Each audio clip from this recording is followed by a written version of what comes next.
என்ன சிவாஜி இப்படி ஆயிடுச்சு? நீங்க திரும்பவும் மதுரைக்கே போயிருங்க சிவாஜி. இவங்களுக்கு உங்க கேமை பத்தி புரியாது சிவாஜி. இந்த கேம் இன்ட்ரெஸ்டிங் ஆக்குறதுக்கு நீங்க படுற பாடு ஒவ்வொருத்த கூடயும் இவங்களுக்கு எப்படி சொல்லி புரிய வைக்கிறது சிவாஜி? நீங்க திரும்ப மதுரைக்கே போயிருங்க சிவாஜி. இது ஒரு வழி பாதை, வந்தா திரும்பி போக முடியாது. பாரு இன்னைக்கு அழுக மாட்டாங்க, நீங்க பார்த்துக்கிட்டே இருங்க. இன்னைக்கு பாரு அழுகலைன்னா இந்த வீட்டுக்கு நான் நெகட்டிவ் தான்டா அப்படின்றத ஒத்துக்கிறேன்டா அப்படின்ற மாதிரி ஒரு மைண்ட் செட்டுக்கு வந்துட்டாங்கன்னு அர்த்தம். நல்லா புரிஞ்சுக்கோங்க. 4வது ப்ரோமோ வந்திருக்கு மக்களே. இந்த 4வது ப்ரோமோல பாருவுக்கான அடி அடி அடி அடிக்க வர மாட்டாரு. ஏன்னா விஜய் சேதுபதியோட அங்கே போடாததுக்கு காரணமே அதுதான். கம்ருதீன்கிட்ட பேசுனதுல ஒரு 20% பாருட்ட வந்து காண்டா பேசுவார்ன்றதை பார்ப்போம். எனக்கு தெரிஞ்சு வாய்ப்பு இல்லை. அப்படி இருந்திருது அப்படின்னா அந்த வேர்டை வந்து இங்கே வச்சுருந்துருப்பாங்க. எனக்கு தெரிஞ்சு இருக்காது அப்படின்னு தோணுது. ப்ரோமோலாம் கரெக்டாக தான் வரும், ஆனால் அங்கே உள்ள ஒரு வெங்காயம் இருக்காது. ஆனால் இதுக்கான பதில் இருக்குல்ல, பார்வதிக்கும் பார்வதியை சுற்றி இருக்கிறவர்களுக்கும் பார்வதியை மிக மிக மிக ஒரு பயங்கரமான ஒரு கண்டென்ட்டாக பார்க்கக்கூடிய ஆட்களுக்கும் ஒரு விடையா இன்னைக்கு நாள் இருக்கும் அப்படின்னு நான் நினைக்கிறேன். ஏன்னா இவர் என்ன பதில் சொல்ல போறாருன்னு நம்ம பார்ப்போமே.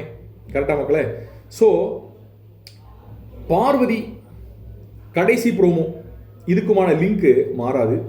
இன்னைக்கும் கடைசி ப்ரோமோ பார்வை வச்சே வந்திருக்கு.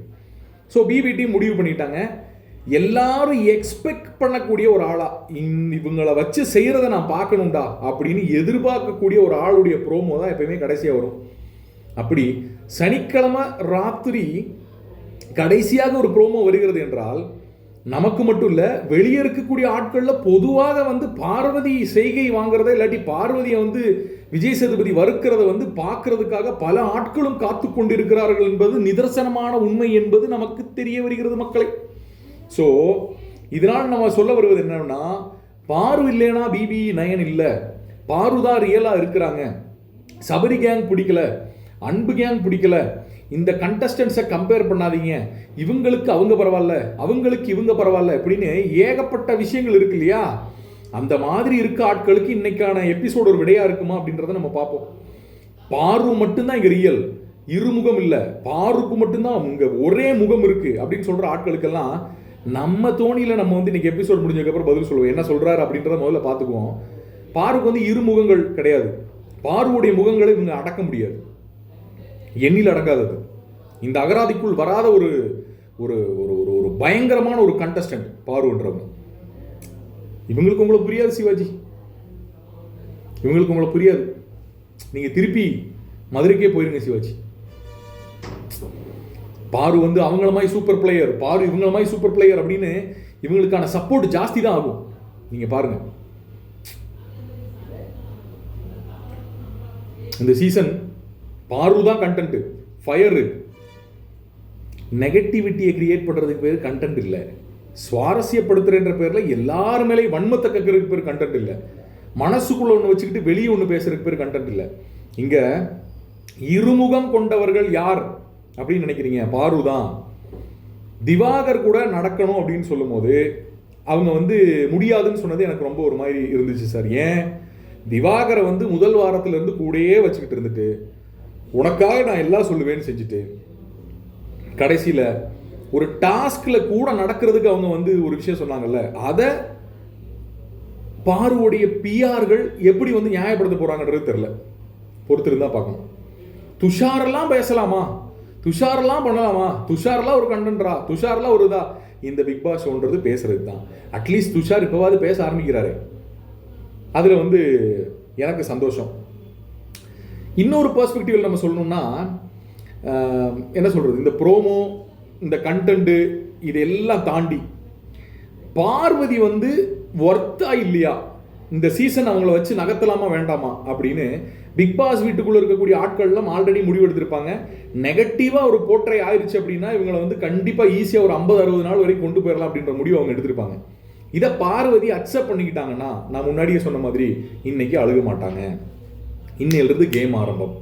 ஆமா நான் நெகட்டிவ் தான், இங்கே உள்ள வந்து எனக்கு நெகட்டிவிட்டி, வெளியும் நெகட்டிவிட்டி இருக்குன்றது எனக்கு ப்ரூவ் ஆகி போச்சுன்னா எவ்வளவு நாள் உள்ளே இருக்கணும் அவ்வளோ நாள் உங்களை வச்சு செய்கிறேன்டா அப்படின்னு எல்லாருடைய தவறுகளையும் இப்பயே சொல்கிறேன், இந்த பாயிண்ட்ல இருந்து எல்லாருடைய தவறுகளையும் சரியான முறையில் மனசில் வன்மம் இல்லாமல் டார்கெட்டிங் பண்ணாமல் உங்களுக்காக பர்சனல் விளையாட்டு விளையாடாம எல்லாருடைய தவறுகளையும் வந்து சுட்டி காட்டினீங்கன்னா, புள்ளி பண்ணாமல் சுட்டி காட்டினீங்கன்னா உங்களுக்கு மீண்டும் ஒரு வாய்ப்பு கிடைக்கும். ஏன்னா டூ ஏர்லி, 15வது நாள் டூ ஏர்லி, இன்னும் வாய்ப்பு இருக்கு உங்களுக்கு. நீங்க ஏன் இருமுகம் கொண்டவர்கள் அப்படின்றதுக்கு வந்து லிஸ்ட் போட்டுக்கிட்டே போகலாம், 1-2 இல்லை, லிஸ்ட் போட்டுக்கிட்டே போகலாம். திவாகர் மட்டும் இல்லை, முதல் வாரத்தில் கமருதீன் உங்களுக்கு பிடிக்கல, 2வது வாரத்தில் அவர் கமருதீன் உங்களுக்கு பிடிக்குது. கமருதீன் முதல்ல சொன்ன வார்த்தைகள் எல்லாம் அழிஞ்சிருச்சான்னு கேட்டால் இல்லை, அதெல்லாம் கிடையாது. முன்னாடி ஒன்று பேசுறீங்க, பின்னாடி ஒன்று பேசுறீங்க.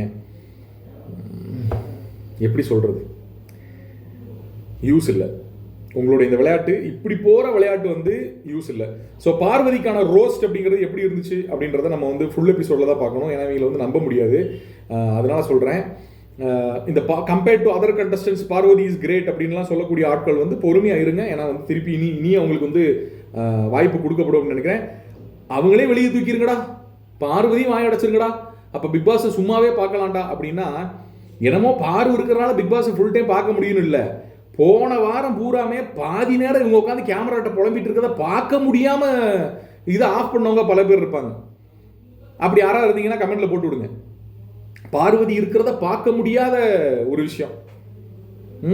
எவ்வளவோ விஷயங்கள் நிறைய நிறைய நிறைய இன்னும் பார்க்க வேண்டியிருக்கு, கேட்க வேண்டியது இருக்கு. அதெல்லாம் விஜய் சேதுபதி கேட்பாரா அப்படின்றத பொறுத்து இருந்து பார்க்கணும்.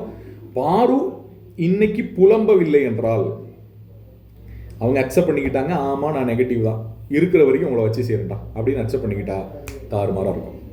பாருட்டு இருக்க பிரச்சனை என்ன, நடிக்கிறது தான் பிரச்சனை, கண்டென்ட்டுக்காக நடிக்கிறது தான் பிரச்சனை.